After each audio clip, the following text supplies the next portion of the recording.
Story सिर्फ एक राज्य में हुई आतंकवादियों की छद्म नीतियों की साजिशों पर आधारित है। जब आप एक सच दिखाने की कोशिश करते हैं तो आपको कहीं ना कहीं पता होता है कि ये किसी ना किसी को अनकंफर्टेबल जरूर करेगा।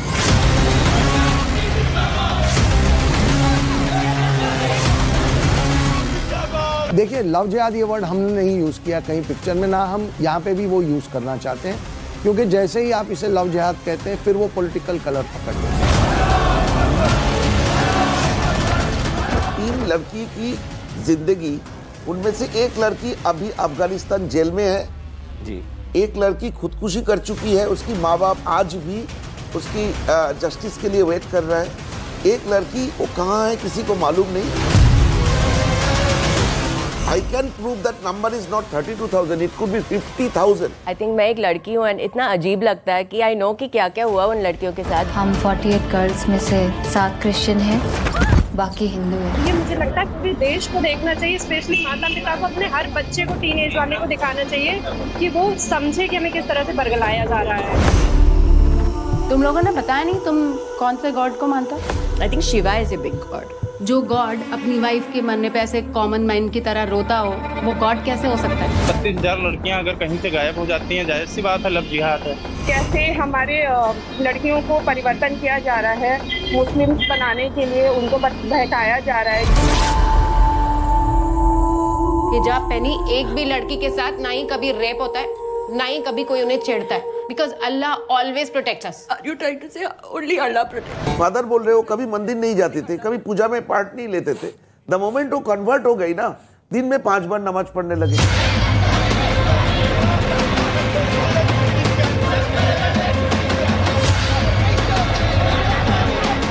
तो मैं शो के बाद दिखाऊंगा, इतने गंदी गालियां, थ्रेट्स जो मिलते हैं ना, वो डिस्कस नहीं करना चाहिए।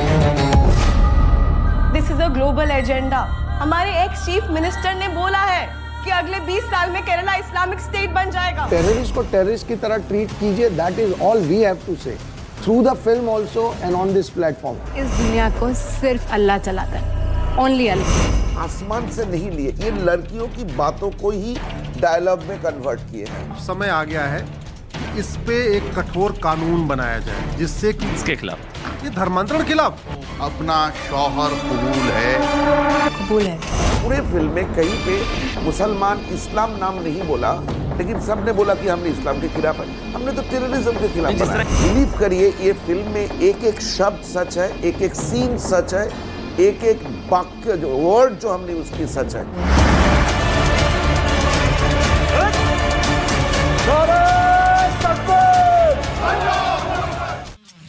स्वामी विवेकानंद ने कहा था कि सत्य को समाज के प्रति श्रद्धा रखने की जरूरत नहीं है।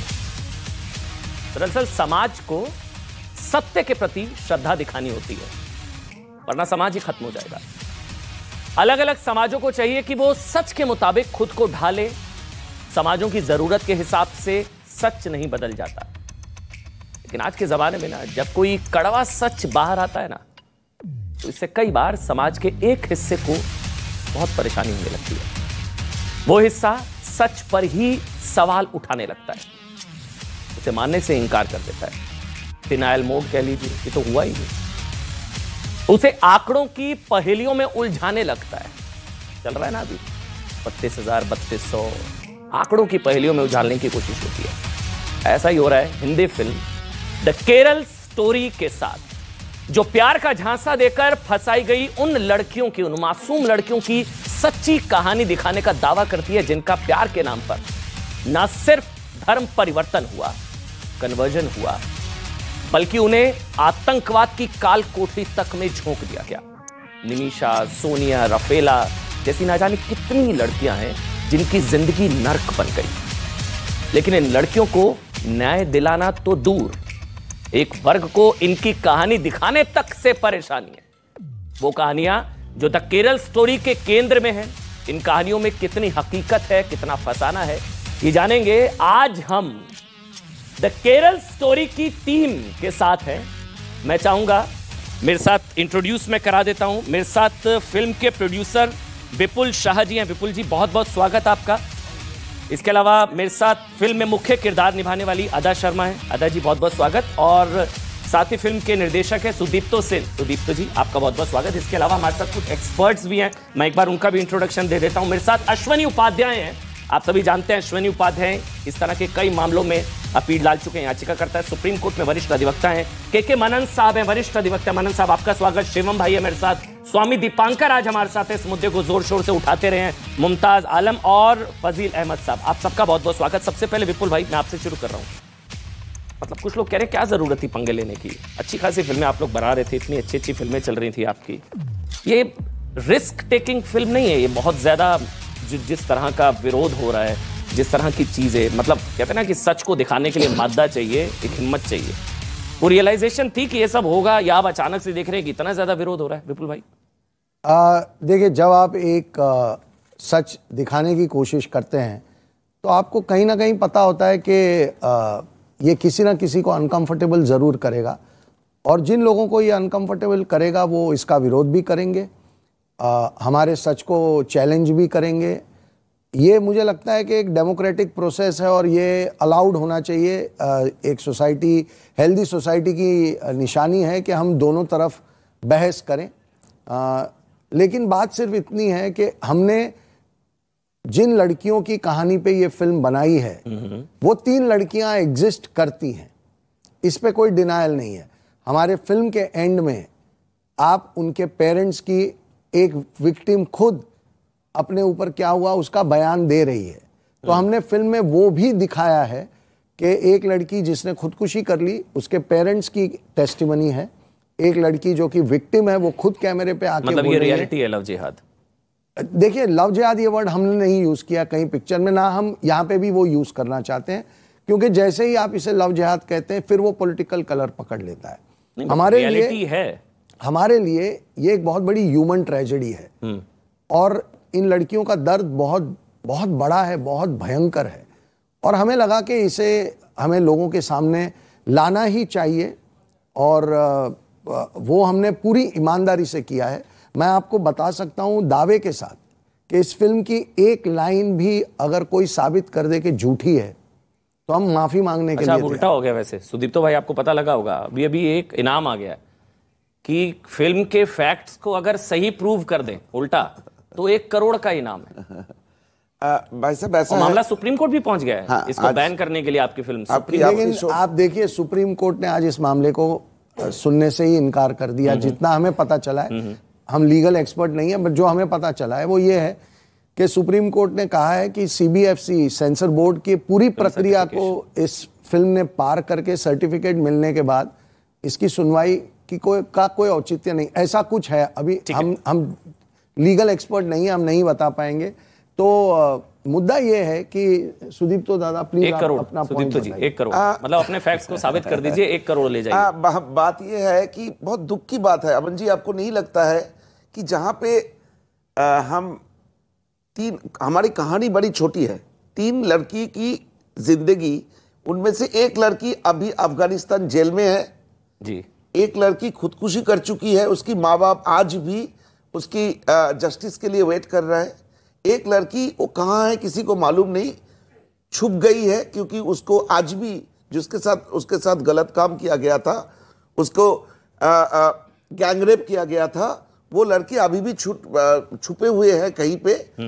हमने उसको ढूंढ के निकाला था, उसकी इंटरव्यू लिए, उसके केस स्टडी बनाए, लेकिन मुझे ये खबर है कि किसी को मालूम नहीं वो कहाँ है। तो अमन जी ये बताइए।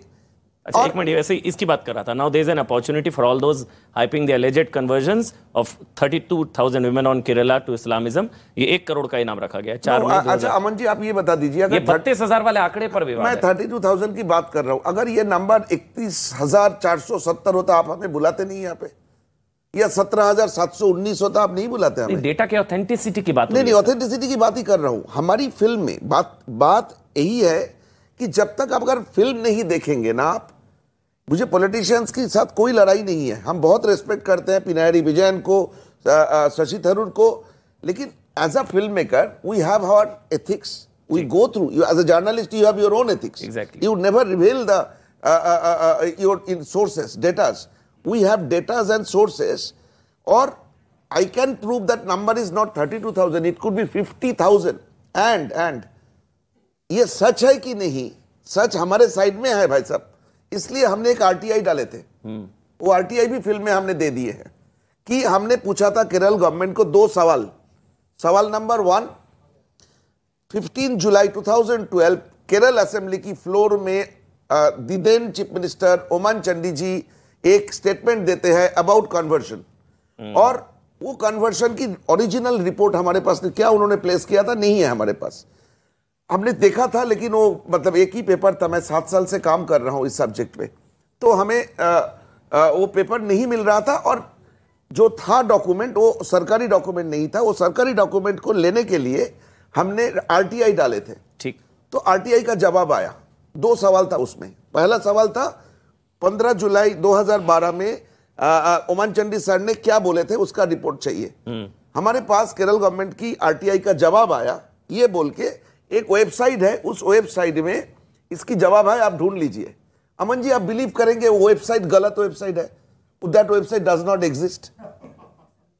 अच्छा, वेबसाइट ही नहीं, वेबसाइट ही नहीं है।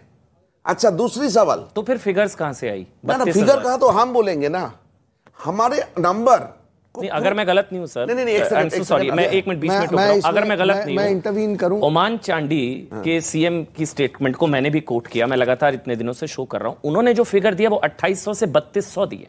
अगर मैं, उन्होंने बोला ईयर बाय ईयर वो बढ़ेंगे तो 32,000, मतलब वो 3200 थी शायद। मैं आपको एक बात बताना चाहता हूं, जैसे आपने ये ओमान चांडी जी का ये एक स्टेटमेंट दिया, एक न्यूज आर्टिकल है हमारे पास है, न्यूज़पेपर में छपा हुआ कोट है, जिसमें वो आंकड़ा उन्होंने 5 साल में 7,800 का बताया है। ठीक है। अब आपके पास अलग इंफॉर्मेशन है, हमारे पास अलग इंफॉर्मेशन है। कहीं और एक रिपोर्ट है जिसमें 2 साल में 4,000 लड़कियों का जिक्र है। कहीं और एक रिपोर्ट है जिसमें एक पर्टिकुलर सिटी में 1500 लड़कियां। तो ऐसे बहुत सारे आंकड़े हैं। हमें इनकी सच्चाई तक भी जाना था। हमारा एक कैलकुलेशन तो बन गया, हमारा कैलकुलेशन तो बहुत बड़े नंबर पे था, हमने उसे कम करके 32,000 कंजर्वेटिव है फिगर, 32,000 बिल्कुल, बिकॉज हम कंजर्वेटिव नंबर है। हम कोई किसी के अगेंस्ट हम कोई आग नहीं लगाना चाहते थे, हम सिर्फ सच्चाई दिखाना चाहते थे, इसलिए हमने आरटीआई फाइल किया था। आरटीआई का जवाब नहीं मिला, कोई बात नहीं, लेकिन अगर आप फिल्म देखेंगे ना तो आपको इन सारे सवालों का जवाब फिल्म अपने आप दे देगी। हमें कुछ कहने की जरूरत नहीं रहेगी, और हम अभी भी कह रहे हैं, फिल्म देखने के बाद भी अगर किसी को ये कोई क्वेश्चन रह जाए तो हम यही हैं, हम कहीं नहीं जा रहे हैं, हम उस पर डिबेट करेंगे। और एक बात है, उस आरटीआई में हमने दूसरे एक सवाल डाले थे। सारे सीनियर लॉयर है, मैं उनके सामने ही बता दूं। उसमें एक दूसरा सवाल था, हमने आरटीआई में ये पूछा था, केरल में जितने पुलिस स्टेशन है, सारे पुलिस स्टेशन से कितने लड़कियां पिछले 10 साल से गायब हुई है, कितने गायब का क्या लॉजिक है, कितने ऑफिशियल कन्वर्ट, क्योंकि Kerala is the only state in the country जहां पे ऑफिशियल कन्वर्शन सेंटर है 2, अनऑफिशियल तो बहुत है। तो ये बहुत अजीब सी चीज लगा था जब हम रिसर्च कर रहे थे। एनीवे, उनकी नंबर क्या है, कितने लड़की को आप लोगों ने वापस लाए, हमारी वो आरटीआई की जवाब में मिला कि अगले 15 दिन में केरल पुलिस आपके साथ संपर्क करेंगे और आपको जवाब मिल जाएगा। अमन जी, 5 महीना हो गए, कोई संपर्क नहीं किया, वेबसाइट भी फर्जी निकली। हाँ, तो अभी प्रॉब्लम क्या है भाई साहब कि लोग अभी हमें बोल रहे हैं, हम झूठे नंबर बोल रहे हैं, झूठे गलत नंबर, गलत चीजें बोल रहे हैं। हम सच्चाई क्या है जानने के लिए तो हम गए थे, उनसे बोल देते, वही हम फिल्म में डाल देते। मेरे ख्याल से मतलब इधर आपसे सवाल इसलिए इंपॉर्टेंट होगा क्योंकि आपने तो उस चीज, जो खौफनाक कहानियां, जो हॉरिबल स्टोरीज जो बच्चियों के साथ हुआ, आपने उस चीज को जिया है। वो मैं एक्सपीरियंस आपका जानना चाहूंगा। आप उन परिवारों से मिली क्या? आप रिसर्च के दौरान क्या आप भी मिली उन लड़कियों के परिवार से? और उस चीज को किरदार में निभाना वो कितना हॉरिबल एक्सपीरियंस या कितना अवेकनिंग था आपके लिए? फर्स्टली मुझे ये कहना है कि हम लोग यहाँ पे आई थॉट, जब भी मैं फिल्म कर रही थी एंड आई वेंट थ्रू ये सब एक्सपीरियंसेस, आई थॉट हम बात करेंगे ये विक्टिम्स के बारे में और उनके पेन के बारे में, क्या क्या गई, you know what all they went through. And ये विक्टिम्स को ड्रग किया गया, उन्हें रेप किया गया, उन्हें ब्रेन वॉश किया गया, सीरिया लेके गए, विदाउट इम्प्रेगनेट किया गया। सो आई थॉट हम लोग ये सब बात करेंगे।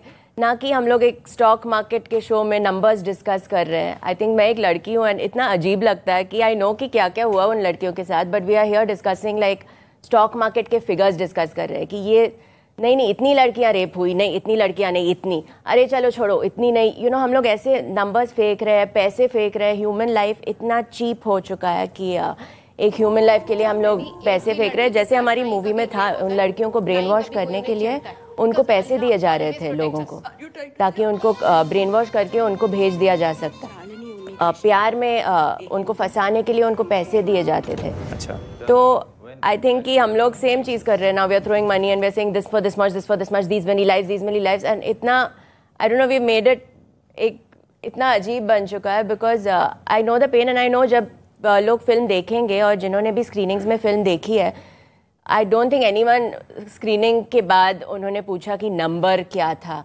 बिकॉज एक भी हो वो भी एक भी हो, बट आई थिंक हम नहीं, सवाल एक का तो है ही नहीं अमन जी। हमारे पास कम से कम 100 लड़कियों का तो वीडियो पे टेस्टिमनी है और दादा 500 से ज़्यादा लड़कियों से तो मिल चुके हैं, और इसीलिए हमने इस फिल्म को बहुत जिम्मेदारी से बनाया है हमने।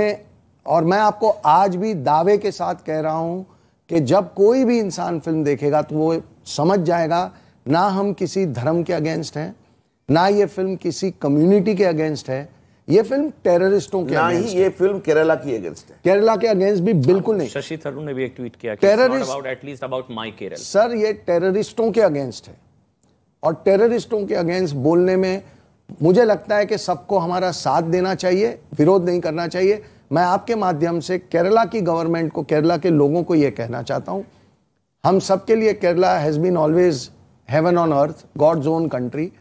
इस फिल्म में आधा शब्द भी ऐसा नहीं है जो केरल के अगेंस्ट है, जैसे शशि थरूर ने ट्वीट करा। लेकिन आधा मैं फिर से, मैं क्योंकि आंकड़ों से ज्यादा मेरे लिए भी इंपॉर्टेंट है कि वो बच्चियों की क्या कहानियां हैं, आपने क्या रियलाइज किया, आपने क्या सीखा, आपने क्या समझा, आपने क्या एक्सपीरियंस किया, कितना हॉरिबल एक्सपीरियंस था, और क्या फैमिली से आप मिली? जी, मैं विक्टिम से भी मिली हूँ। अच्छा। एंड बहुत सारा इंफॉर्मेशन अवेलेबल है पब्लिक डोमेन पे भी। आई थिंक इसलिए हम लोगों को इतना सपोर्ट भी मिल रहा है लोगों से, बिकॉज बहुत सारे विक्टिम्स के टेस्टिमोनियल्स एंड ऑल है, पब्लिक डोमेन पे अवेलेबल है, चीज़ें अवेलेबल है। तो आई थिंक इसलिए we are getting so much support from people, क्योंकि लोग भी देख रहे हैं कि सच्ची कहानी पे ये फिल्म बनी है। Aman ji, I am sorry. एक और सवाल, वो जो केरल वाला सवाल, एक मिनट आपसे, क्योंकि जो शशि थरूर ने ट्वीट कर, कई लोग कह रहे हैं कि केरल के खिलाफ है ये film, this is bringing bad name to the Kerala. Sir, मैं खुद केरला से हूँ, मैं एक मलयाली हूँ, and I can promise you कि कुछ ऐसे डिरोगेटरी नहीं है केरला के बारे में। पर जो वो कह रहे थे, हम लोग अभी एक कमरे में हैं, अगर मैं आपको कहूँ कि ये कमरा आप डिस्क्राइब करो, और मैं सुदीप्तो सर या विपुल सर का कहूँ सेम कमरे को डिस्क्राइब करो, आप लोगों की डिस्क्रिप्शंस अलग होगी, क्योंकि हम लोग चीज़ें अपने माइंड से देखते हैं। आंखें सिर्फ जरिया है एक चीज़ देखने के लिए, तो सबका जरिया अलग होगा। मैं आपको केरला भेजूं से बाय रोड, आप केरला जाओगे, आपको अलग केरला दिखेगा। मैं प्लेन से जाऊंगी, अलग दिखेगा। कोई चार्टर्ड फ्लाइट से जाएगा, अपने लिमोजिन से 5 स्टार होटल जाएगा, तो अलग केरला होगा। सबके लिए केरला अलग अलग होगा, एंड होना चाहिए। एक फिशरमैन जो बैक वाटर्स पे रहता है, उसका केरला अलग है। जो मैसेजिंग ये है कि फिल्म के जरिए जिनकी शिकायत है कि केरल को बैड इमेज, मतलब गलत लाइट में दिखाया गया कि केरल में ये सब होता है, केरल में बच्चियां सुरक्षित नहीं है, केरल में ये शालिनी की कहानी है, ये लड़कियों की कहानी है। जस्ट बिकॉज ये एक जगह हो रहा है, इट्स नॉट, हम लोग नहीं कह रहे कि केरला के बीचेस खूबसूरत नहीं है, वो है। इट्स अलग अलग। मैं आपसे एक बात कहना चाहता हूँ। एक फिल्म आई थी शूट आउट एट लोखंडवाला, जिसमें लोखंडवाला के अंदर एक क्रिमिनल्स को पुलिस ने दिन दहाड़े शूट किया। ये एक बहुत बड़ा चर्चास्पद किस्सा था। तो क्या वो फिल्म लोखंडवाला को बदनाम कर रही है? एक फिल्म आई थी मुंबई सागा, जिसमें मुंबई के अंडरवर्ल्ड की पूरी कहानी थी, तो क्या वो फिल्म मुंबई को ये कर रही है? मैं आज अगर अतीक अहमद के मर्डर पे एक किस्सा बनाऊं और मैं यूपी फाइल लिखूं, तो क्या मैं यूपी को बदनाम कर रहा हूं, या मैं अतीक अहमद की वो कहानी बता रहा हूं जो लोगों ने देखी है? सो इसे केरला स्टोरी की सिर्फ नाम होने की वजह से ये पूरे केरला के अगेंस्ट है। ये एक बनाने की, ये ऐसा एक नैरेटिव बनाने की कोशिश है, आतंकवाद के खिलाफ है, ना कि केरल के खिलाफ है। मैं एक कमेंट, जो हमारे गेस्ट हैं पैनलिस्ट, उनका भी एक कमेंट ले लेता हूं। सबसे पहले अश्विनी उपाध्याय जी, फिर किस चीज का डर है? मतलब जब विपुल भाई अभी सामने बैठकर वो कह रहे हैं कि दिस इज अगेंस्ट टेररिज्म, तो फिर किस चीज का विरोध, किस चीज का इतना ज्यादा? बैठे रहिए विषय। हाँ जी, देखिए, पहली बात तो शायद विपुल जी ने रिसर्च नहीं किया, मैं आप उसके इस स्टोरी के आगे की और स्टोरी बताता हूँ।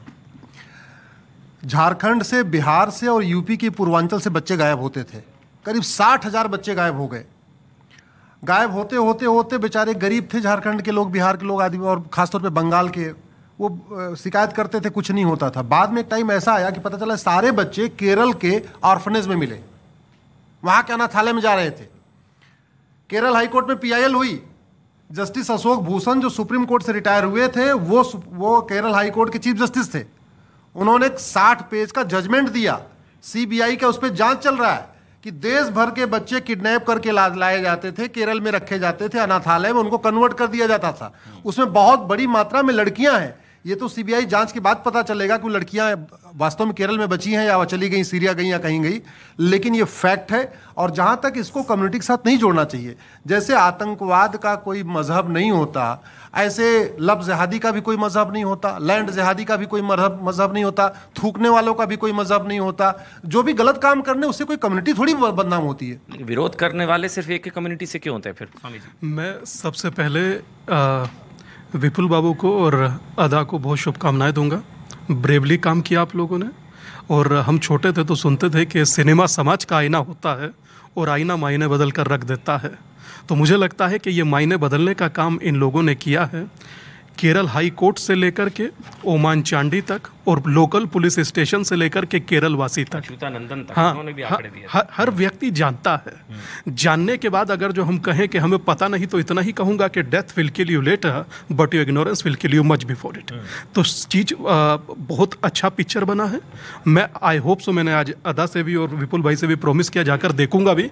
और मैं उम्मीद करता हूँ कि ये दुनिया को देखना चाहिए। ये जो यहाँ केरला में घटित हो रहा है, लंदन में भी घटित हो रहा है, उसको ग्रोइंग गैंग कहा जाता है, पूरे भारत में हो रहा है, ग्रोइंग गैंग कहा जाता है। तो आई होप सो कि लोगों के दिव्य चक्षु खुले और पिक्चर को पिक्चर के तरीके से लिया जाए और सत्य को समझा जाए। रिलीज से पहले बैन की मांग सही या गलत? रिलीज से पहले बैन की मांग सही या गलत? नहीं, मुझे लग रहा है बिल्कुल गलत है। बैन की मांग नहीं करनी चाहिए।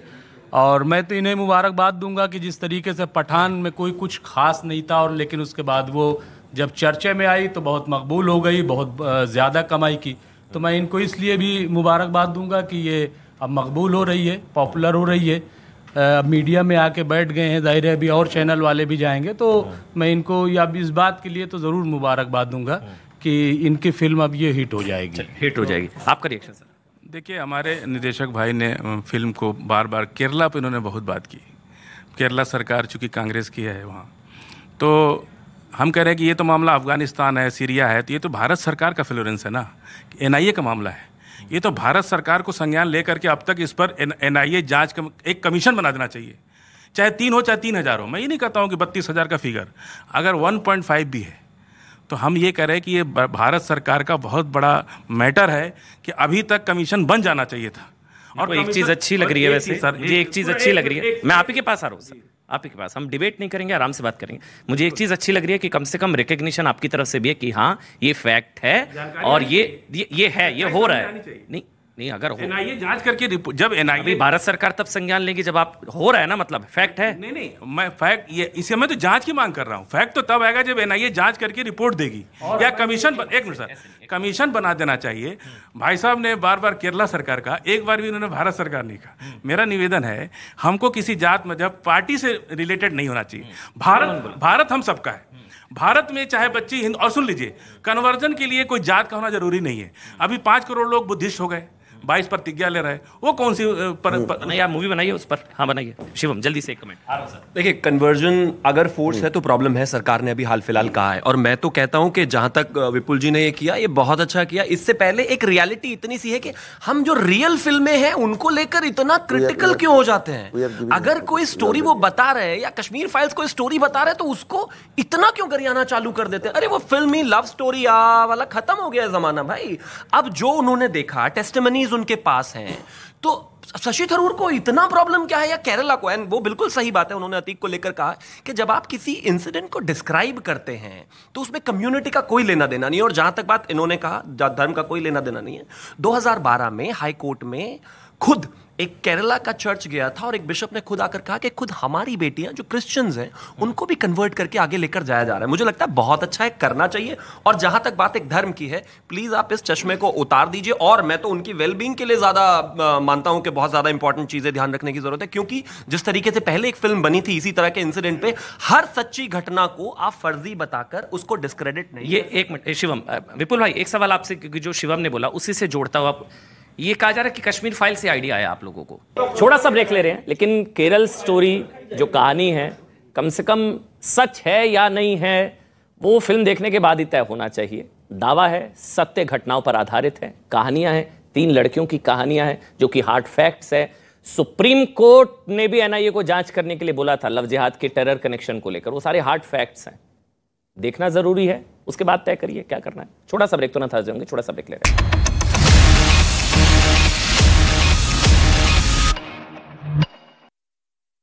पुतिन भी कई बार यूक्रेन पर एटम बम से हमला करने की चेतावनी दे चुके हैं, लेकिन ब्रिटेन के मीडिया का दावा है कि इस बार यह धमकी हकीकत में बदल सकती है, और अगर ऐसा हो गया तो फिर पूरी दुनिया में तबाही मच जाएगी। इस युद्ध का दायरा इतना बढ़ जाएगा कि कई देश इसकी चपेट में आ सकते हैं। हालांकि मॉस्को पर हुए हमले से पहले ही रूसी सेना कीव पर निशाना साध चुकी थी। वहां पिछले 4 दिन से पुतिन के सैनिक बम और मिसाइलें बरसा रहे हैं, लेकिन पुतिन पर हमले की कोशिश के बाद इसमें तेजी ला दी गई, जिससे डरकर कीव के प्रशासन ने लोगों को अगले कुछ दिनों तक अपने घरों से न निकलने की हिदायत दी। कीव प्रशासन के मुताबिक रूसी सेना कभी भी ड्रोन से हमला कर सकती है, और इसी डर से कई लोगों ने कीव को खाली करना भी शुरू कर दिया। लेकिन जेलेंस्की के लिए परेशानी की बात यह है कि खतरा सिर्फ कीव पर ही नहीं है, क्योंकि कीव के अलावा खार्किव, ओदेसा और जापोरिजिया समेत कई बड़े शहर भी रूसी सेना के निशाने पर हैं, जिसे देखते हुए इन शहरों में भी अलर्ट जारी कर दिया गया। हालांकि कीव पर रूसी सेना पिछले 4 दिन से ही हमलावर है।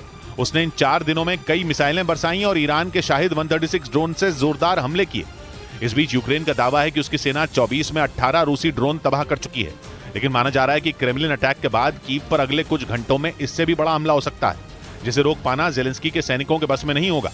मगर क्रेमलिन के ऊपर मंडराते ड्रोन दिखाने के बाद रूस के पूर्व राष्ट्रपति और पुतिन के खासम खास दिमित्री मेदवेदेव का दिमाग इतना गर्म हो गया कि उन्होंने जेलेंस्की को जान से मारने की ही मांग उठा ली और अपनी सोशल मीडिया पोस्ट पर साफ साफ लिख दिया कि अब मॉस्को के पास सिर्फ एक ही विकल्प है, और वो है यूक्रेन के राष्ट्रपति व्लादिमीर जेलेंस्की और उनकी सरकार को उखाड़ फेंक देना। दिमित्री मेदवेदेव ने पोस्ट में लिखा कि अब जेलेंस्की की जान लेकर ही यूक्रेन से बदला लिया जा सकता है। दिमित्री मेदवेदेव फिलहाल रूस की सिक्योरिटी काउंसिल के डिप्टी चेयरमैन हैं। वो पुतिन के ऐसे वफादार हैं कि इतने तेवर तो पुतिन ने नहीं दिखाए जितने कि मेदवेदेव दिखा चुके हैं। वो आए दिन रूस के दुश्मनों को धमकाते रहते हैं। वो कई बार परमाणु हमला करने की धमकी दे चुके हैं, और तो और ब्रिटेन से लेकर पोलैंड जैसे रूस के खिलाफ खड़े देशों पर भी वो बरस चुके हैं। मगर रूस में सिर्फ पुतिन के करीबी मेदवेदेव का ही गुस्सा नहीं भड़का है, बल्कि क्रेमलिन पर हुए ड्रोन हमले के बाद रूस में दूसरे लोग भी बुरी तरह भड़के हुए हैं। रूस के मीडिया के मुताबिक वहां की संसद के स्पीकर ने तो मांग कर डाली कि पुतिन को यूक्रेन पर अब परमाणु अटैक कर देना चाहिए, और इसमें बिल्कुल भी देर नहीं करनी चाहिए। रूस की संसद के स्पीकर वियाचेस्लाव वोल्जिन ने सोशल मैसेजिंग ऐप टेलीग्राम पर लिखा कि रूस को अब कीव के आतंकवादी शासन को रोकने और उसे खत्म करने में बड़े हथियारों का बिना देर किए इस्तेमाल कर देना चाहिए।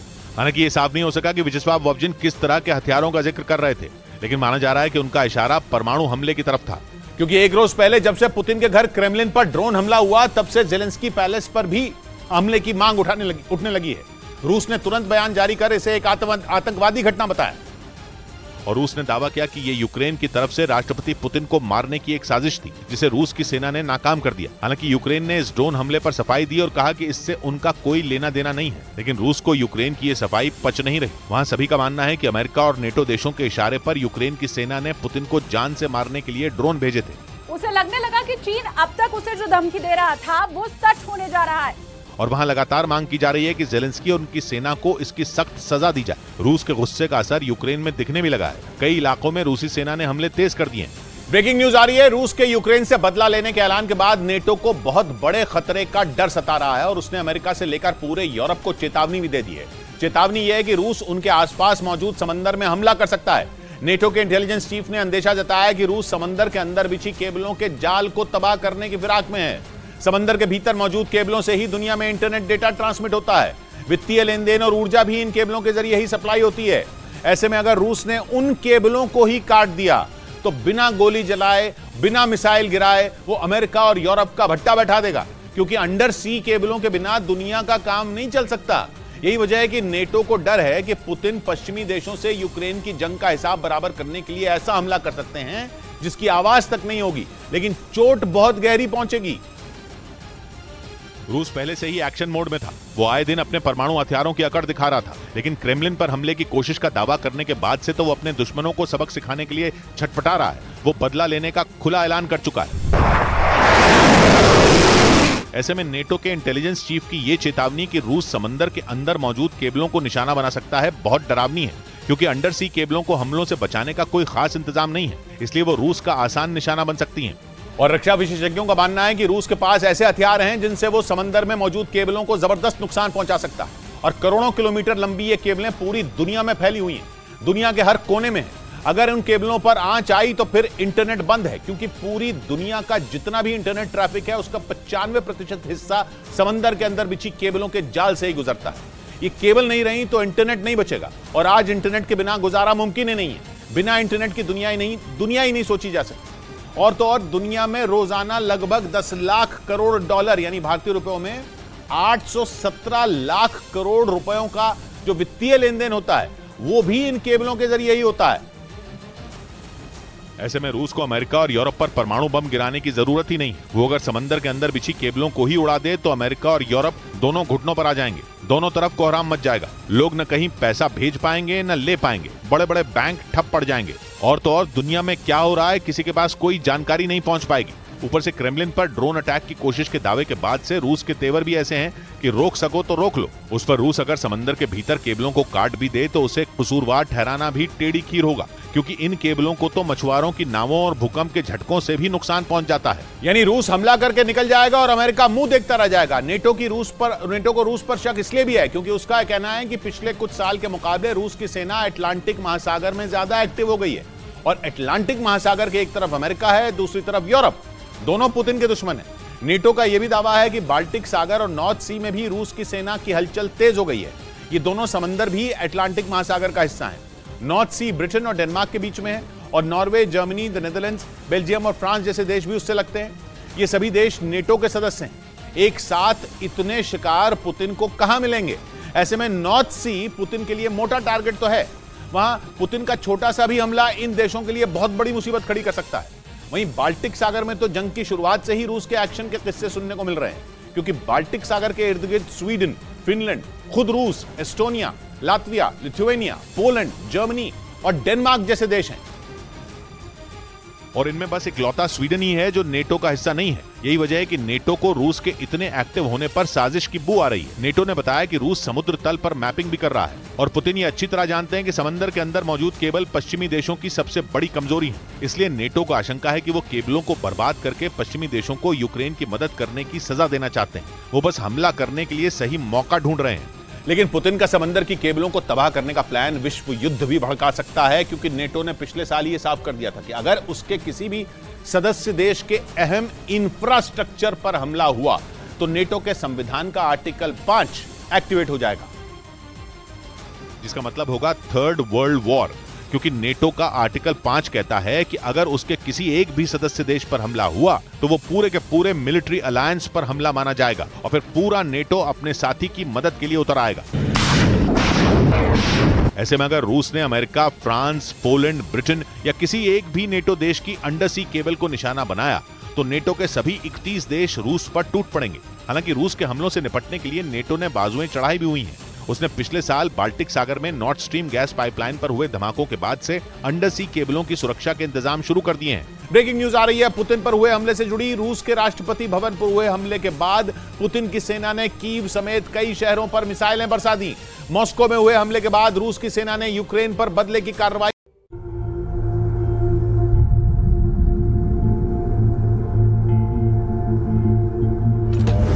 Tell me, when exactly you joined ISIS? Kerala story सिर्फ एक राज्य में हुई आतंकवादियों की छद्म नीतियों की साजिशों पर आधारित है। आईसिस कब ज्वाइन किया ये जानने के लिए, क्यों ज्वाइन किया और कैसे ज्वाइन किया ये जानना जरूरी है। केरला के में चल रही आतंकी साजिश का खुलासा ये केरला स्टोरी फिल्म में केरला फाइल्स फिल्म में उसे किया गया है। क्या बदतमीजी है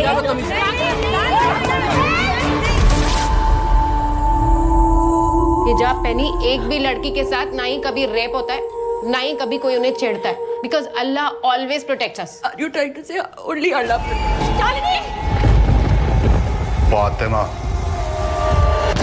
8 गर्ल्स में से 7 क्रिश्चियन हैं, बाकी हिंदू हैं।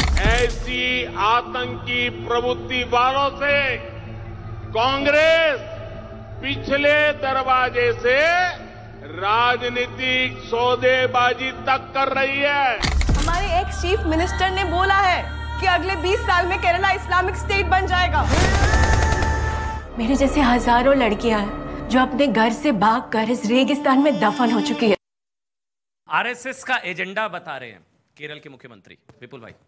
देखिए, वो बहुत सीनियर पॉलिटिशियन है और एक बहुत बड़े स्टेट के चीफ मिनिस्टर हैं। उनके कमेंट के ऊपर मेरा कमेंट करना ठीक नहीं होगा। मैं सिर्फ इतना कहना चाहता हूं कि अगर ये इन लड़कियों की कहानी को लोगों के सामने ले जाने में कोई भी एजेंडा है तो मुझे कोई प्रॉब्लम नहीं। जो लेवल मुझे लगाना है आप लगा दीजिए।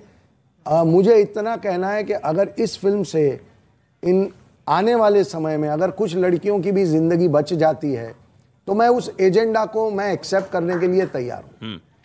सुदीप्तो जी, मेरे ख्याल से सवाल एक और, इस फिल्म का जो प्रोमो अभी तक हमने देखा उसमें कुछ डायलॉग्स को लेकर भी बहुत चर्चा है कि शिवा मतलब किस तरह का गॉड है या ओनली अल्लाह सेव लड़कियां जो हिजाब बुर्के में होती है। ये डायलॉग्स की क्या कहानी है? मतलब इसके लिए भी क्या किसी से बात की गई होगी या उनको ये सब कहा गया तो ही शायद हुआ होगा? मैंने आपको बताया। मैं एक बार सुना दूं अगर आपकी इजाजत हो। हाँ प्लीज एक बार वो प्रोमो चला दीजिए। क्या बदतमीजी है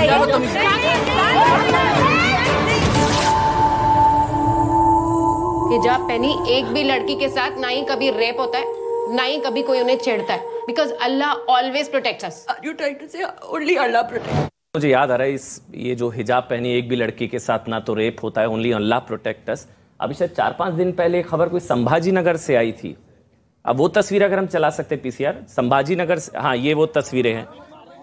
ये इन तस्वीरों की भी एक कहानी है विपुल भाई। ये अच्छा अगर आप देख पा रहे हैं, इन तस्वीरों की भी कहानी है कि एक हिंदू लड़के के साथ घूमने की वजह से मुस्लिम लड़की को कुछ मुस्लिम कट्टरपंथियों ने मारा पीटा और हिजाब फाड़ने की कोशिश की। और आपकी कहानी जो है वो बताती है। खैर बहरहाल सुदीप्तो जी, वही डायलॉग्स को लेकर कि शिवा, ये डायलॉग्स की इंस्पिरेशन क्या है? खुद लिखे या बात करके पता लगा कि ये सब कहा गया? सिंपल था। जब हमने एक एक लड़की से मिलते गए ना, पहले तो आपको ये समझना पड़ेगा कि it's not a very easy thing कि एक लड़की एक पढ़े लिखे, केरल में एजुकेशन सबसे ज्यादा है हमारे देश में, पढ़े लिखे घर की लड़की ऐसे कैसे रेडिकलाइज्ड हो जाते हैं। मतलब मेरे पास ऐसे इंटरव्यूज है। एक फादर बोल रहे हो कभी मंदिर नहीं जाते थे, कभी पूजा में पार्ट नहीं लेते थे। द मोमेंट वो कन्वर्ट हो गई ना, दिन में 5 बार नमाज पढ़ने लगे, किसी से सबके साथ फैमिली के साथ रिलेशन। आपने हादिया केस देखा है। मतलब उसकी फादर को सुप्रीम कोर्ट में धक्का देके हटा दिए हैं। मतलब इतने रेडिकलाइजेशन हुआ था। ये कोई रिलीजन, कोई मजहब नहीं सिखाता है, इसके साथ मजहब की कोई रिलेशन नहीं है। ये एक प्रोसेस है, इंडोक्ट्रिनेशन प्रोसेस है जिसमें ड्रग शामिल है। तो जब हम लड़कियों से बात करना शुरू किए ना, पहले तो सिर्फ ये आईसिस रिक्रूटमेंट जैसा कुछ लग रहा था। उसके बाद हमें पता चला कि इसका एक इंडोक्ट्रिनेशन की प्रोसेस है। अच्छा। जो स्कूल या कॉलेज में शुरू होता है, धीरे धीरे उनकी जो कॉन्फिडेंस है, कॉन्फिडेंस को तोड़ दिया जाता है। कॉन्फिडेंस जब टूट जाता है तब उनको बोलते हैं कि तुम इतना कमजोर हो, हिजाब पहन लो, Allah will save, only Allah save. हिजाब पहनी हुई कोई लड़की के साथ वो नहीं होता है, होता होगा। वो तो संभाजी नगर में हुआ हमने। तो अभी हमारी ये है क्या, ये जो डायलॉग पूरे फिल्म में है ना, ये जरूर Vipul Shah has guided this dialogue, क्योंकि हम राइटर हैं इसकी। लेकिन प्रॉब्लम क्या है कि हमने कोई डायलॉग आसमान से नहीं लिए, ये लड़कियों की बातों को ही डायलॉग में कन्वर्ट किए हैं हमने। अच्छा, उनको ऐसा कह के उनको मतलब ऐसा कह के, जो आपका जो सीन है जिसमें आपको कुछ मुस्लिम लड़कियां बता रही हैं उन्हें अल्लाह कहने से, तो ये सब उनको कहा गया कि अगर आप कन्वर्ट हो जाएंगी then only you can be saved.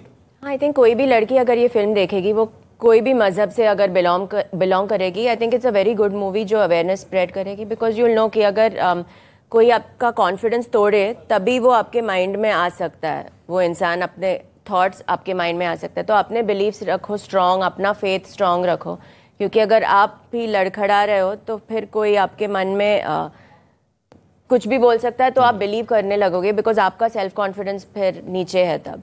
नहीं तो इसमें ये जैसे सुदीप्तो जी ने बताया, ये पूरा प्रोसेस होता है जी, ये पूरा मतलब पूरा पहले ड्रग करके जी हाँ, पर ऐसे हम लोग ऐसे 5 सेंटेंस में बोलेंगे तो इट्स नॉट। जब आप मूवी देखोगे तो स्लोली दिखाया गया है कि कैसे वो लोग इंडोक्ट्रिनेशन करते हैं और कैसे एक लड़की से वो वर्क नहीं होता तो उसको ड्रग देते हैं, दूसरी लड़की पे ये है। हर लड़की के लिए अलग अलग प्रोसेस। ये सब परिवारों ने बताया जिनके साथ ये हुआ, लड़कियों ने बताया। अच्छा, कुछ लड़कियों ने बताया, खुद लड़कियों ने बताया, और उनमें से एक लड़की, कुछ लड़कियों ने किताबें लिखी हैं, वो किताबें मार्केट में अवेलेबल हैं।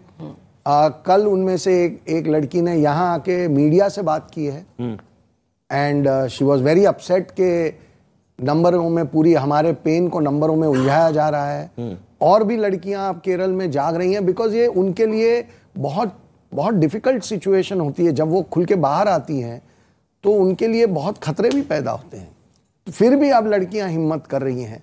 तो ये एक लाइन, जैसे मैंने पहले भी कहा, एक लाइन शायद उन्हीं विक्टिमों की जो हमने उनके वीडियोस शूट किए, टेस्टिमनी शूट की, उन्हीं में से ये सारे लाइन आई हैं, उन्हीं में से ये सारे सीन आए हैं। और एक श्रुति करके लड़की है, उनकी बुक में उन्होंने पूरा विस्तार से डिस्क्रिप्शन दिया है कि कैसे उन्हें हिंदू देवी देवताओं के खिलाफ बिल्कुल भड़काया गया, इस हद तक कि उन्हें नफरत सी हो गई थी।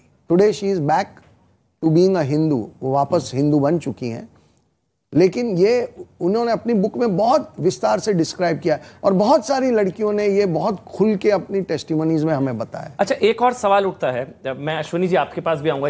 एक और सवाल बड़ा इंपॉर्टेंट है। शमीमा बेगम का एक पूरा किस्सा है, अगर आप में से किसी को पता हो, ब्रिटेन में जिनको वापस लेने से उनके देश ने मना कर दिया था। नहीं, शमीमा बेगम नहीं, सिर्फ वो 15 साल की उम्र में चली। हाँ, वो Britain yes. At this point of time, in the same jail where this girl is there, this Shalini in our film, the same jail there are 4 girls from Kerala are there. वहाँ पे more than 500 British girls are there. Shamima Ahmad, she was a journalist. वहाँ पे jail में बैठे बैठे वो journalism पास किए है और वो अपने रिहाई के लिए चिट्ठी लिखे जा रहे हैं। अभी क्या है, ऐसे ना, जिस जेल में हमारी जो प्रोटैगनिस्ट शालिनी जो ओरिजिनल लड़की है, वो जिस जेल में है, उस जेल में करीबन 3,500 लड़कियां हैं, जिनमें येज़ीदीज़ है, जिनमें जितने लोग आईसिस वाले ने उठा के लेके गए थे। तो उनमें से अभी इन लोगों का प्रॉब्लम ये हो रहा है कि कोई भी they are branded as a terrorist. तो उनको अपने देश ने लेने से मना कर दिया ब्रिटेन ने। एग्जैक्टली। जैसे तो फिर शालिनी केस को लाने क्या ये सवाल उठाया गया है? अमन जी, हमने शालिनी को वापस लाने के लिए बहुत कोशिश की थी। मतलब अच्छा। तब तो फिल्म बना नहीं था जी। तब कश्मीर फाइल भी नहीं बना था। अच्छा। 2017-2018 में जब वो लड़की चली गई थी, हमने सुषमा स्वराज जी तब फॉरेन मिनिस्टर थे, मैं पर्सनली गया था, हंसराज आहिरे जी होम मिनिस्टर थे। हम पर्सनली गए थे, मतलब सुषमा जी तो आंसू आ गए थे उसकी माँ से बात करने के बाद। हमें लगा था लेके आ पाएंगे, लेकिन प्रॉब्लम क्या है कि ये सारे लड़कियां जो इंडोक्ट्रिनेशन हुई है ना, they are termed as a terrorist because उनके पास गलत पासपोर्ट है। वो बिल्कुल तैयारी की है। बड़े खतरनाक सिचुएशन है। अगर वो लड़की को हम इंडिया में लेके आएंगे ना, हमारी देश में भी 0 टॉलरेंस है, तो वो हमारे एयरपोर्ट से ही वो जेल में चले जाएंगे। ठीक है, एक मिनट, मेरे ख्याल से इस पर अश्विनी जी, ये एग्जाम्पल दिया नेशनल सिक्योरिटी थ्रेट के लिहाज से शमीमा बेगम को ब्रिटेन ने लेने से मना कर दिया, जिनका भी जिक्र सुदीप्तो जी ने भी किया। नहीं, बिल्कुल वो ठीक कह रहे हैं। देखिए, अभी आप बाबर की सही ऑटोबायोग्राफी बनाओगे तो लोग कहेंगे नहीं, तो गलत बनाई जा रही है। अगर आप कल को तुगलक की बायोग्राफी बनाओगे, नहीं, तो गलत दिखाई जा रही है। ये सबको पता कि प्रॉब्लम है, और ये केवल भारत की प्रॉब्लम नहीं है। फ्रांस इस चीज को फेस कर रहा है, ब्रिटेन इसको फेस कर रहा है। अब भारत में केवल केरल में नहीं हो रहा है। ये तो केरल, इन्होंने इसका नाम लिख दिया केरला फाइल। इनफैक्ट ये भारत की फाइल, इंडिया फाइल है ये तो। मैं खुद व्यक्तिगत रूप से जानता हूं, आंध्रा में भी ऐसे 1-2 केस हुए। आपके झारखंड में भी ऐसे केस हुए हैं और बाकायदा केरल हाई कोर्ट का जजमेंट है जहां सीबीआई की जांच चल रही है, जहां 60,000 बच्चे आपके उत्तर प्रदेश से, झारखंड से, बिहार से किडनैप हुए और सारे बच्चे यतीम खाने में मिले। अब जहां तक इसमें एक एंगल सुदीप्तो जी, इसमें एक एंगल ये भी है, मैं शशि थरूर का भी ट्वीट पढ़ रहा था, उन्होंने बोला है कि कुछ लड़कियां अगर गई अफगानिस्तान, उन्होंने मीटिंग कराई, उन्होंने एक शब्द का इस्तेमाल किया, मिसगाइडेड हस्बैंड। वो भटके हुए पति थे जो उनको वहां ले गए, तो उनको ब्रांड कर देना वो आतंकवादी कनेक्शन है, लव जिहाद का ये कन्वर्जन और इसका टेररिज्म एंगल है। उन्होंने एक शब्द का इस्तेमाल किया, मिसगाइडेड हस्बैंड। आपने भटके हुए पति। एक्चुअली क्या है ना, मतलब जैसे विपुल जी ने बोला है, वो बहुत पंडित आदमी है, उनकी भाषा ही बहुत हम सीखते हैं उनसे इंग्लिश, लेकिन इंग्लिश लैंग्वेज और रियलिटी में बहुत डिफरेंस है। रियलिटी क्या है कि जो लड़के रेडिकलाइज्ड हुई हैं और ऊपर से एक सेकंड सर, ऊपर से ये जो हदिया केस आया था ना, अथिरा केस जो आया था, अथिरा केस सुप्रीम कोर्ट से तो उसका मैरिज को वैलिड कर दिया था, लेकिन बाद में पता चला था जो लड़का जो उसको फादर ने बोल रहा था, जिसकी वजह से उसकी मैरिज को कैंसिल कर दिया था केरल हाई कोर्ट ने, सुप्रीम कोर्ट उसको रेस्टोर किया जी। वो एनआईए की लिस्ट में सबसे ज्यादा था, इंटरपोल की रेड कॉर्नर नोटिस था उसके अगेंस्ट में। वो मिसगाइडेड नहीं हो सकता इन एनी केस। देखिए फिर तो कल को मिसगाइडेड पत्थरबाज, ठीक है, मिसगाइडेड जो है हस्बैंड, मिसगाइड, तो ये चलता रहेगा। मेरा बड़ा सीधा सीधा ये मानना है, अब समय आ गया है कि इस पे एक कठोर कानून बनाया जाए, जिससे कि किसके खिलाफ? ये धर्मांतरण खिलाफ। और मैं आपको कल का एग्जाम्पल बता रहा हूं, एक बार सुन तो लीजिए। धर्मांतरण के खिलाफ, सुन तो लीजिए, धर्मांतरण के खिलाफ हमारे आईपीसी में कोई प्रोविजन नहीं है। मैंने सुप्रीम कोर्ट में पीआईएल फाइल किया, और कल अभी तमिलनाडु सरकार आई है, हाँ तमिलनाडु सरकार कर रही कि तमिलनाडु में कहीं धर्मांतरण होता ही नहीं। लवान्या केस नहीं सुना होगा उन्होंने। बहरहाल मैं इतना सा मात्र कहना चाहता हूं कि देश की एक भी बेटी आंकड़ा कैसे हो सकती है। हम लोग कैसे बातचीत कर लेते हैं 32,000, 30,000, 12,000, 1,000। अरे भाई एक भी है ना तो वो गुनाह है, और अगर वो गुनाह है और उस गुनाह को परिदर्शित कर कर सिनेमा दिखा रहा है तो उसमें आपत्ति किसी को नहीं होना चाहिए। और मुझे लगता है जो 1 करोड़ के इनाम की बात किए हैं, मुझे कभी कभी खुद पर पढ़कर हंसी आती है। ये तो अच्छी बात है कि फैक्ट पर 1 करोड़ का इनाम रखा है, दूसरा वाला नहीं रखा अभी। मैं यही है अदा, ऐसा कुछ है क्या? ट्रोलिंग, धमकियां, माइंड, कुछ प्रेशर, इस तरह की चीजें कुछ और आपके साथ? और कुछ अब ऐड करिए लिस्ट में, सब आदा को मिल चुकी है। ऐसा है क्या अदा? डेथ थ्रेट मिला है, डेथ थ्रेट मिली है इसको। बट हम लोग एज ह्यूमन सिर्फ नेगेटिविटी डिस्कस करते हैं ना, हम लोग लाइक मैक्सिमम क्वेश्चन, मैक्सिमम जो हम लोग डिस्कस करते हैं वो नेगेटिविटी, जिसने बुरा कहा, जिसने, व्हाई डोंट वी डिस्कस जिसने अच्छाई की फिल्म के बारे में, जिसने तारीफ की। कितने लोग, पूरी नेशन हम लोगों को सपोर्ट कर रहे हैं, कहाँ से, नॉट इवन इंडिया से, यूके से, यूएस से लोग कह रहे हैं कि यहाँ पे भी हो रहा है, यहाँ पे सरकार वहाँ का अलग है। सबसे अच्छा प्रेस फिर किससे मिला? आपकी डिबेट में शायद पहले बार हो रहा है कि ये जो भाई साहब सारे सीनियर्स बैठे हैं, जो कानून से, पॉलिटिक्स से, सब लोग आज हमारे साथ दे रहे हैं। कभी नहीं होता है आपकी शो में, आपकी शो में हमेशा लड़ाई होता है, झगड़ा होता है। आज पहले बार ये सब लोग हमारे साथ आप देखते हैं, उसके लिए इससे ज्यादा सक्सेस हमारी फिल्म की और क्या हो सकता है। जरूर ये सब हमारी फिल्म 5 तारीख को देखेंगे, और देख के आके मैं आपको गारंटी के साथ बोल सकता हूं, उन्होंने आके बोलेंगे देख के आओ, ये एक आई ओपनर फिल्म है। अच्छा नहीं, 1 मिनट पहले आदा ने बोला जो भाई वो डिस्कस होना चाहिए। सबसे अच्छा प्रेस किससे मिला? फिर किसी ने अच्छी बात करी, सबसे अच्छी तारीफ फिल्म को लेकर? हाँ, तारीफ तो बहुत हो रही है। I think everyone can see social media पे आजकल, वी डोंट हैव टू से कि इसने ये कहा, because everything is available there. तो बट आई थिंक मेरे लिए सबसे जो मुझे सबसे अच्छा लगा वो जब भी वो विक्टिम्स ने फिल्म देखी and she send me a message, और उसका मैसेज इतना हार्ट टचिंग था, मैंने वो 10 बार पढ़ा है। And I told my mom also, I said even if I get this from any producer, director, that is like वो मेरे काम की तारीफ कर रहे हैं, but she said that she actually felt, and जितने टचिंग वर्ड्स उसने लिखे थे उसमें I felt like wow, you know, we have done a good job. और इसके अलावा अमन जी, मैं आपको एक बात बताना चाहूँगा, क्योंकि हमने जब ये फिल्म बनाई, हमने काफ़ी मुस्लिम स्कॉलर्स को ये फिल्म दिखाई before we submitted for the censors का जो प्रोसेस होता है, क्योंकि हम बहुत कॉन्शियस है कि हम किसी भी गलत चीज़ को ना दिखाएं। बिल्कुल। और उन मुस्लिमों का हमें कहना था, जो सब स्कॉलर हैं, 5 बार के नमाजी हैं, उनका ये कहना था कि आपने बड़ी जिम्मेदारी से ये पिक्चर बनाई है, और हम आपको इस पिक्चर को बनाने के लिए बधाई दे रहे हैं कि आपने ये पिक्चर बनाई। क्योंकि कुछ लोगों की वजह से सबका नाम जो खराब हो रहा है, आपने सबको नहीं इंक्लूड किया, सिर्फ और सिर्फ उन लोगों को बताया कि ये लोग हैं जिन्होंने ये किया, और ये सच्ची कहानी है। अब मैं एक सिंपल बात कहता हूं कि गब्बर सिंह भी तो एक विलन था ना, और उसका भी कोई धर्म था। तो ये जो लड़के हैं या ये जो ग्रुप है जिन्होंने इन लड़कियों के साथ जो भी किया हमारी फिल्म की कहानी में, वो किसी एक पर्टिकुलर कम्युनिटी से बिलोंग करते हैं। तो मैं पूरी कम्युनिटी को थोड़ी ना इंक्लूड कर सकता हूं, मैं उन्हीं को दिखाऊंगा क्योंकि वो हैं। ISIS की बात है। अमन जी आपको यही बोल रहा था कि अगर हमारे देश में एक बातें चलता है कि टेररिज्म का कोई जात नहीं होता है, धर्म नहीं होता है, लेकिन जब केरला आता है ना, एक अजीब सी चीज होता है।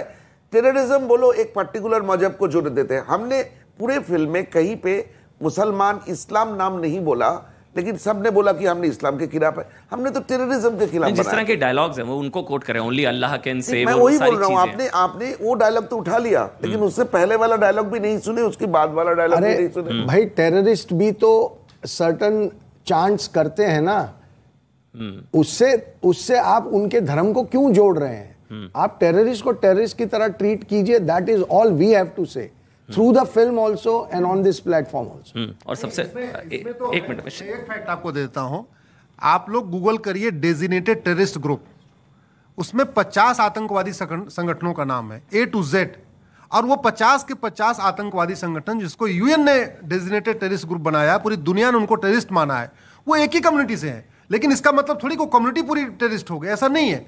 हाँ, वो 50 आतंकवादी संगठन, अब उनका जैसे नाम, उसका नाम जैसे मोहम्मद है, जैसे मोहम्मद को हिंदी में करिए तो मोहम्मद की सेना। तो वास्तव में इस तरीके के लोग वास्तव में मोहम्मद साहब को बदनाम कर रहे हैं, इस्लाम को खराब कर रहे हैं, जैसे मोहम्मद। मेरा सवाल शिवम, मेरा सवाल इसलिए इंपॉर्टेंट कि जो अगला सवाल पूछ रहा हूं कि वैसे बाइकॉट गैंग का बहुत विरोध किया जाता है, जो लोग विरोध कर रहे हैं वही इस फिल्म को बाइकॉट करने की अब मांग कर रहे हैं, वो भी सिलेक्टिव आउटरीच होता है ना मेरे ख्याल से। देखिए, आपने जैशे मोहम्मद कहा तो उनका कहना यह है कि आप इस फिल्म को दिखाओ, लेकिन जैशे मोहम्मद की जगह उसको राम की सेना का नाम देके कहो तो ज्यादा बेहतर रहेगा। सेकंड, अदा ने कहा कि भाई why do we discuss negativity, because your life is at risk. एक फिल्म बना दे कोई सच्चाई पे, उसको सिक्योरिटी चाहिए। क्यों चाहिए सिक्योरिटी भाई? मतलब एक फिल्म बना दी अगर कश्मीर फाइल्स या फिर अब विपुल जी ने बनाई तो life is at risk, death threats. आप मुझे बताइए इस देश में कितनी फिल्में, हजारों लाखों बनी होंगी, कितनों की टेस्टमनी मांगी जाती है, लेकिन जब आप एक रियलिटी को दिखाने की कोशिश करते हो तो आप सडनली रिस्क पर आ जाते हो। एक और चीज जो आपने कही कि जो बाइकॉट और तमाम चीजें बात कर रहे हैं, अब एक चीज बताइए, अगर ये केरला में हुआ है तो वो केरला फाइल से तो लिखेंगे ना इसको, जबरदस्ती की केरल स्टोरी है। कुछ भी कर दीजिए आप, केरल स्टोरी कर दीजिए, Kerala files, whatever they like, वो करेंगे अपने आप। जहां तक एक और इंपॉर्टेंट चीज ये है कि धर्म में बार बार क्यों घुसा जा रहा है। सर देखिए, अगर क्राइम शिवम ने किया है या शिवम के खिलाफ हुआ है और कोई उस पर फिल्म बनाएगा तो वो उसी नाम से बनाएगा। अब अगर आप उसमें आपको लगता है कि आपके सेंटिमेंट्स हर्ट हो रहे हैं और आपके धर्म को टारगेट किया जा रहा है, आई एम सॉरी, अगर 50 टेररिस्ट आउटफिट सिर्फ एक ही नाम को लेकर इस्तेमाल करके, और पैगंबर मोहम्मद जो कि बिल्कुल गलत नहीं है, उनका नाम लेकर अगर टेररिस्ट आउटफिट बना रहे हैं तो उसको आउटरीच करिए ना भैया, उसके खिलाफ धरना तो मैंने आज तक देखा नहीं। किस तरह का अमन जी देखिए, मैं आपको एक बात इस पे बताना चाहता हूं, मैं एक बात और भी कहना चाहता हूं। हम सब मानते हैं कि हिंदू धर्म में एक बुरी प्रथा थी, सती प्रथा। हमने ही बंद किया, हमें किसी बाहर वाले ने तो आके वो बंद नहीं किया, हमने बंद की। तो अगर कुछ लोग इस कम्युनिटी में हैं जो गलत काम कर रहे हैं तो कम्युनिटी उन्हें बंद कर दे, ये मसले खत्म हो जाएंगे, हमें कुछ करने की जरूरत नहीं पड़ेगी। लेकिन उसे अगर आप प्रोटेक्शन देने की बात करेंगे तो ये बात बढ़ेगी, ये कम कैसे होगी? उसमें कहते हैं ना सर, बीमारी का इलाज तब होता है जब बीमारी को आप माने की बीमारी है, जब आप एड्रेस करेंगे लव जिहाद को। लेकिन आदा वो जिसका जिक्र मैंने पहले किया था, जो अभी सुदीप्तो जी ने मुझे पहली बार बताया कि डेथ थ्रेट्स, मतलब किस तरह की आउटरीच या किस तरह की ट्रोलिंग। लाइक आई सेड पहले, आई थॉट हम लोग आएंगे and we'll speak about the pain कि ये लड़कियों ने क्या क्या व्हाट दे वेंट थ्रू, उनकी लाइफ कितनी नॉर्मल और खुश थी, एंड देन क्या हो गया उनके साथ, एंड देन ये आंकड़ा, वो नंबर का आंकड़ा, we are speaking all these numbers, figures, life, इतना पैसा है इस पे, कितना लाइक छोटा बना दिया पूरे मुद्दे को। It's terrorism versus humanity. Now if I से डेथ थ्रेट, अगर मैं बोलूं भी ना, I told him, I said, don't even say that, because I said, then this whole thing of this movie releasing about all these girls will become Ada Sharma को death. Aman ji, मतलब आपको मैं show के बाद दिखाऊंगा, इतने गंदी गालियां, थ्रेट्स जो मिलते हैं ना, वो डिस्कस नहीं करना चाहिए, क्योंकि ये मुद्दा हट जाएगा, सिर्फ बड़े बड़े हेडलाइन होगा। आधा शर्मा इंस्टेड ऑफ कि ये लड़कियों को हमारी मैसेज है, प्लीज आप फिल्म देखिए, बस उसके बाद जो करना है करना, हम लोग करें। नहीं, लेकिन विपुल, मैंने ये सवाल इसलिए बार बार पूछ रहा हूँ क्योंकि यही लोग होते हैं जो इन चीजों के खिलाफ होते हैं, तब freedom of speech and expression की बात की जाती है। वही लोग कहते हैं कि नहीं, बायकॉट गलत है भाई, आप रिलीज से पहले ही क्यों आप फिल्म को बैन करने की मांग कर रहे हैं। ये वही इकोसिस्टम, वही लॉबी अब इस फिल्म को बैन करने की मांग कर रहे हैं, और वही चीज जिसके खिलाफ थे वही चीज शायद अब हो रही है। देखिए, ये अगेन ये एक पॉलिटिकल पॉइंट ऑफ व्यू होता है, और वो आप जानते हैं कि पॉलिटिक्स में एक हवा का रुख होता है, उसके हिसाब से पॉलिटिकल पार्टीज अपना स्टैंड लेती हैं। मुझे आई डोंट थिंक कि हमें उसके साथ कोई, हम तो सिर्फ यही कहना चाह रहे हैं कि हम एक कुछ लड़कियों का दर्द आपको दिखाना चाह रहे हैं। एक बहुत गंभीर विषय है, हमारे देश की बच्चियों के ऊपर एक खतरा है, इसके ऊपर बात करते हैं। आपको अगर हमसे कोई सवाल करना है, हमारी किसी गलती को दिखाना है, हम गलती मान भी लेंगे, माफ़ी भी मांग लेंगे, वो कोई इशू नहीं है। हमारा कोई ऐसा ईगो नहीं है कि हम माफ़ी नहीं मांग सकते, अगर हम गलत हैं माफ़ी भी मांग लेंगे, लेकिन let's protect our daughters, let's save them, that's all. और वो सेव करने के लिए सबको मिलना पड़ेगा। इट इज़ नॉट कि सिर्फ हिंदू है या फलाना है या ढिमकाना है, it is about everybody, because we are fighting terrorism, और टेररिज्म से लड़ना है तो सबको मिलना पड़ेगा। एक आखिरी सवाल वाइंड अप करने से पहले, कोई ऐसी कहानी जो आपके जहन में घर कर गई हो अदा, किसी से कोई बातचीत जब आप उन लड़कियों से मिली, पूरा आपने शूटिंग के दौरान, बातचीत के दौरान, कोई ऐसी चीज़ जो आपके जहन में घर कर गई हो, आपको लगा कि हाँ ये बहुत। आई थिंक हमारे फिल्म में 3-4 भी नहीं, 6-7 सीन्स ऐसे हैं जो मैं अभी बातों में मैं बता नहीं सकती, और आप फिल्म जब देखोगे आपको पता चलेगा मैं क्यों नहीं बता पा रही हूँ शब्दों में। एंड जब आप फिल्म देखोगे तो आप जरूर देखोगे। I really like to know आपको क्या लगा। कोई एक ऐसी चीज जो आपको लगा कि नहीं ये मुझे पहली बार पता लगा, या कुछ आप जिस चीज को लेकर हैरान हुई, कोई ऐसा एक्सपीरियंस? हर चीज, लाइक मैं अपने मॉम से बहुत क्लोज हूँ, मैं इमेजिन ही नहीं कर सकती हूँ कि एक दिन भी मेरा फोन मेरे पास ना हो और मैं फोन नहीं कर सकती हूँ अपने मॉम को। I have to call her up and talk to her. So imagine कि मुझे ऐसी जगह लिया गया जहाँ पे फोन, लड़कियों को फोन यूज करना अलाउड ही नहीं है, फोन रखना ही अलाउड नहीं है। सो यू डोंट नो कि आप कभी अपने फैमिली से आप कब बात कर सकते हो। So I found that very scary, बहुत स्कैरी है इफ़ आई टेल यू कि फ़ोन अभी है and now you are staying somewhere जहाँ पे आप कांटेक्ट ही नहीं रह सकते हो किसी के साथ जो आपका फैमिली में है। तो हाँ वो, and that is the least, वो एक छोटी बात है जो मैं बोल सकती हूँ। दूसरी चीज़ें मैं शब्दों में आई कांट एक्सप्लेन, एंड जब आप फिल्म देखोगे आपको पता चलेगा मैं एक्सप्लेनेशन। जाते जाते सुदीप्तो जी, क्योंकि आप निर्देशक हैं, जाते जाते एक जो लोग इस फिल्म का विरोध कर रहे हैं, जो बैन की मांग कर रहे हैं, जो सुप्रीम कोर्ट तक पहुंच गए हैं, जो इनाम रख रहे हैं, 1 करोड़ का इनाम दे देंगे भाई आप साबित कर दीजिए, उनके लिए एक आखिरी मैसेज सुदीप्तो जी की तरफ से। बहुत मेहनत करके हमने ये फिल्म बनाए, 7 साल हम इस पे पीछे लगाए। विपुल जी भी इस प्रोजेक्ट के साथ 3-4 साल से जुड़े हुए हैं। बहुत मेहनत की है और हमें किसी की कोई मदद नहीं मिला। इवन जो फिल्म आज बनाए, विपुल जी ने खुद अपने पैसे से फिल्म बनाए। हमारे ऊपर केरल में जब रिसर्च कर रहे थे उसके ऊपर अटैक हुई, बहुत कुछ हुआ, हमने बहुत सहा, लेकिन आज हमने एक ऑनेस्ट फिल्म बनाए। और बिलीव करिए ये फिल्म में एक एक शब्द सच है, एक एक सीन सच है, एक एक वाक्य जो वर्ड जो हमने उसकी सच है। उस सच के लिए हमने कुछ इतने हद तक गए कि हमें मैं कुछ स्किप करता तो विपुल जी बोलते थे कि नहीं जब तक नहीं ये शब्द वो होगा। तो प्लीज एक बार ये फिल्म देख लीजिए, सेम बहस हम करेंगे फिल्म देखने के बाद, और उसमें अगर कोई भी हमारी से चूक रह गई, कमी रह गई, हम उसके लिए सॉरी बोलने के लिए, माफी मांगने के लिए खड़ा रहेंगे। चलिए बहुत बहुत लेकिन मैं सिर्फ इतना कह रहा हूं सुदीप्तो जी, एक चीज तो आप मान गए होंगे कि लेफ्ट वाले आरटीआई डालने के बाद भी जवाब नहीं देते। चलिए बहुत बहुत शुक्रिया सुदीप्तो जी आपका, अदा जी आपका, विपुल भाई आपका, और खासकर आप सबका बहुत बहुत शुक्रिया, आपने समय निकाला।